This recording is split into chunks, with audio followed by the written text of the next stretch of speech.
Hello there, ladies and gentlemen. I am the CHALL. So this is the second video from the shambolic result against Morecambe today as of recording this, but tomorrow as you're watching it. 5-0, shocking. Form book did not predict that whatsoever, but then again, the form book is like it's like a Love Island script. It's not scripted, it's reality. Some people may question that, but there we go. That's another debate for another day, not on my channel. But we're going to look at the post-match conference reaction now. Let's look at what Grant said. Give you a couple of injury updates on the two knocks from Accrington, Ben Close and George Broadbent. Spoiler alert, one of them sounds okay, the other one really doesn't. And there we go. We're going to look at all of that and give you my thoughts on his reaction. So let's get started then. Please like, comment, subscribe, click the notification bell to never YouTube video. And for now, let's get straight to this one. So we're going to speak first on the couple of injuries before talking about the game itself. Ben Close should be okay for Bradford. He felt his hamstring against Accrington Stanley, but should be all right on Friday, so that's good news.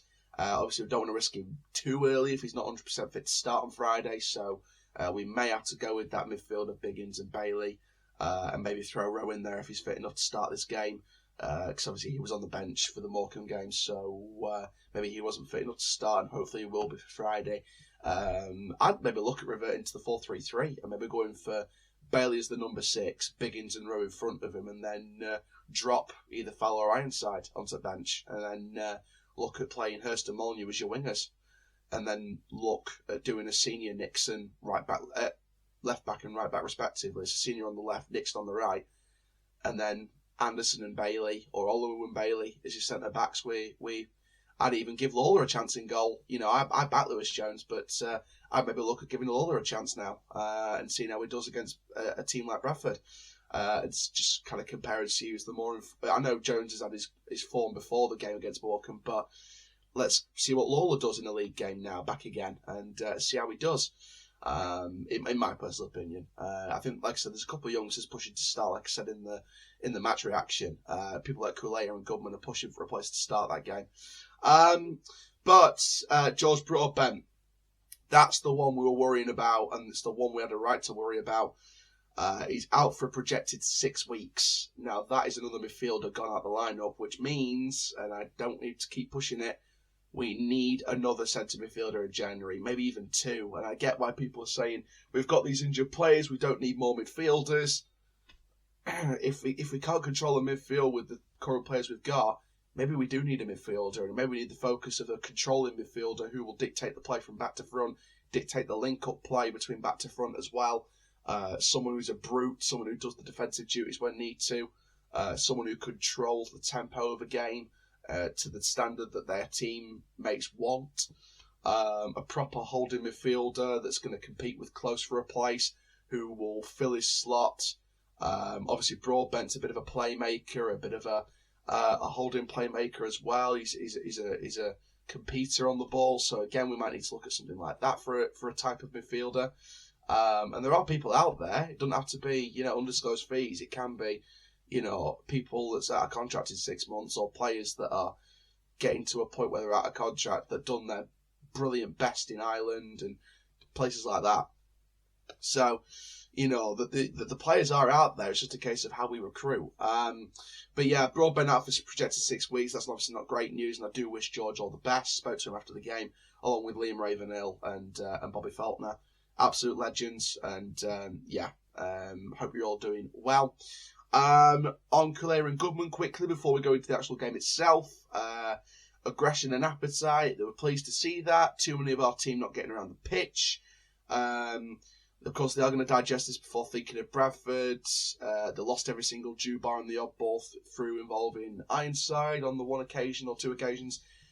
And this brings us nicely to Kulea and Goodman, because for me, I think they've earned the right to potentially be in contention to start. They should be at least on that bench. If they're not at least on the bench on Friday, there is serious problems starting to arise, because I think they both earned their right to be on at least the bench for that game.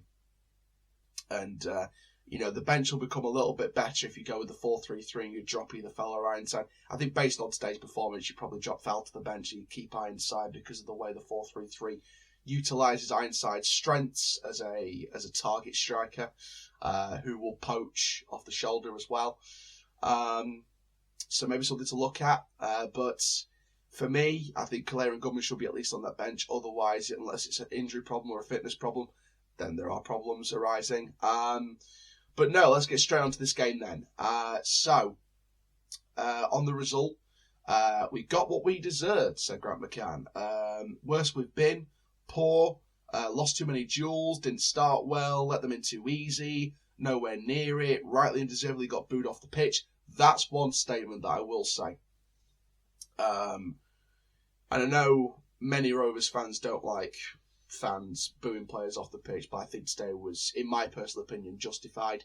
I still stayed in that stadium. I still stayed for the 90th minute. Still stayed behind until the players all finished coming over towards the fans and went down the tunnel. So I did show my respect to the players, despite the performance. I didn't boo personally, but I know a lot of people around me that booed even before they left the ground, even before full time. And the fact the manager's willing to come out and admit that they were right to get booed off, then fair play to the manager, because he's not shying away from it. He's not fake positivity spinning it. He's not putting a fake positive on a bad situation. Evening Prime Minister, hopefully not for long. Get that David Letterman in. I think he was from Australia, because that version of Hello Darkness, My Old Friend with the Parliament was just class. Go and watch it on TikTok if you haven't already. That was just class. I might get him on the podcast. But in all seriousness, yeah, McCann won't sugarcoat it. He won't put some fake positive BS onto it. He knew that before. He knows loose about this hoose. McCann knew that performance was terrible, and he knew that. Going on, obviously, Morecambe better in every department. It's difficult with 12 injuries. 3 of our controllers are injured, with Westbrook, Close and Broadbent. 1 out for 6 weeks, 1 hopefully back for Friday, and 1 probably out for the rest of the season now, which again strengthens my point of we need another midfielder in January. We need a centre midfielder and an attacking midfielder, potentially 2 centre midfielders, to make up for the injured players. Not enough bite and aggression, and they will be in tomorrow. That's what excites me about McCann's want and will to get it right.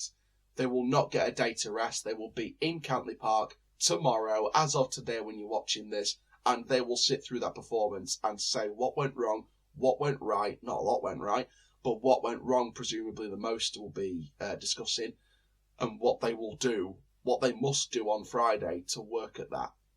And again, McCann totally understands the fans' frustration. I totally get it as well. I think it was poor, the way we handled that and the way we, approached that game. And he knew the fans, weren't happy with that performance. We heard loads of shouting around my end, in the corner of the south. And, it was constantly, the fans frustrated about the way we were playing and the way we were set up and the way we were dictating our possession game, because I think we had slightly more of the ball than Morecambe. We just did nothing with it. It's like if you play a game of beach volleyball, wherever, could be Dubai, could be LA, could be anywhere.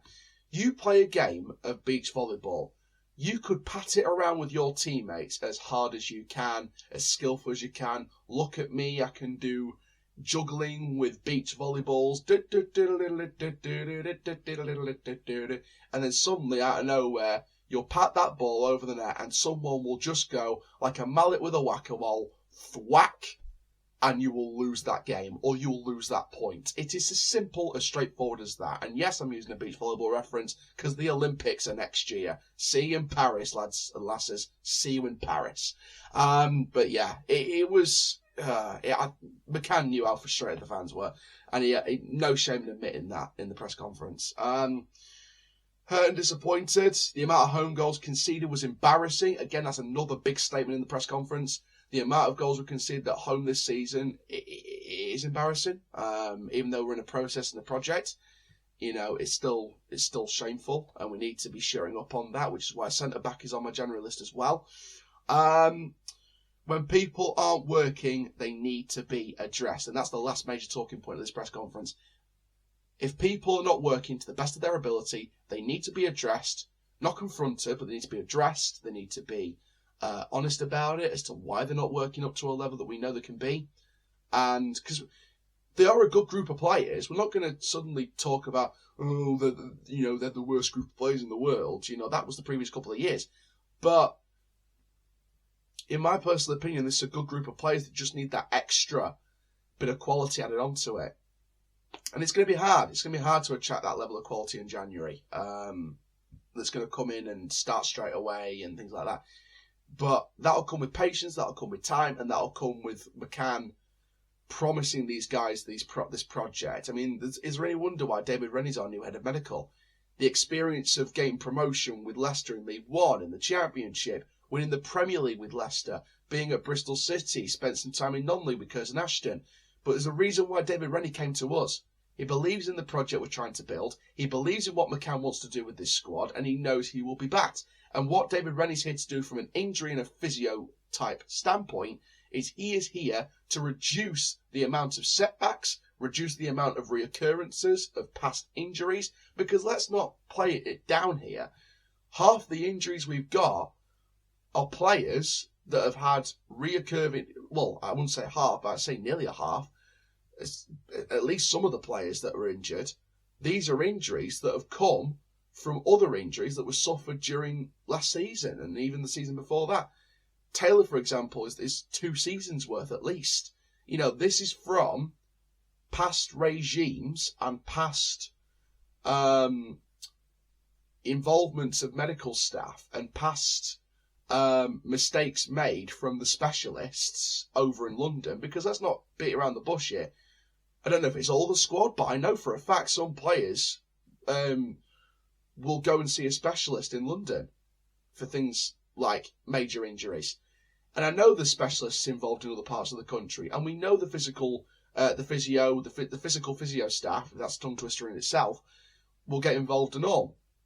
What David Rennie wants to build is a reduction in reoccurring injuries and setbacks and the reduction of new injuries cropping up. And what he wants to do over the next 12-18 months is build a better and one of the better medical departments in League 1 and 2. It's going to take time to reduce the old and regress any new ones, but I know David Rennie's got the capability of doing it with his team, and I know they've got the capability of doing it. It's just going to take patience and time, and that's the 2 words that I use most sincerely. But yeah, what Grant McCann says there about when players aren't working, they need to be assessed. If they're not performing up to the levels that we know they can be, Grant McCann will see to that. He'll get them working again, or he will bench them. End of story. Unless we have an injury crisis and we're forced to play them, which there's nothing we can do. It gives them an opportunity to prove their place while they can't physically be dropped because of the availability of the options sometimes in terms of different positions vary elsewhere. So I agree with everything Grant McCann said in that press conference. Didn't shy away from it. Didn't give off some, time for Teletubbies, positivity CBBS. He didn't go off this childish positivity, this fake childish positivity that you see on, the kind of positivity that you find on a CBBS show or a ITVX kids show. We're talking streaming now. It wasn't some positivity. It wasn't some facade that he put on in the press conference. He was spot on. He was ruthless. He was out there. He didn't shy away from it, and I respect that from our manager. And we should be respecting that a lot more often. And I know we do anyway, but we need to be respecting it a hell of a lot more as well. So there we go, guys. That is the press conference reaction. That's both videos from today as well. I'm knackered. I don't know how I made it through without losing my voice halfway through recording these videos, but somehow I made it through. Please like, comment, subscribe. The preview for Bradford will be up on the Wednesday or the Thursday. Probably the Thursday. Don't know why I'm saying it's Thursday. Sounds like singing in the rain with a poorly voice. Gene Kelly, B-Tech. B-Tech Gene Kelly, that's me. All I need is the umbrella and the top hat. But no, rest in peace Gene Kelly. Absolute legend. But no, preview will come on Thursday. Any more news updates from the club will come out obviously on the day. I'm not working till Thursday, so it gives me a chance to rest up the voice. And if anything does come out, then I'll have my bottles of water with me and I'll just plough through it like a snow plough in the Antarctic, as the reference from the last video would say. But there we go, guys. Thank you very, very much. I am the CHALL. Ta-ra for now.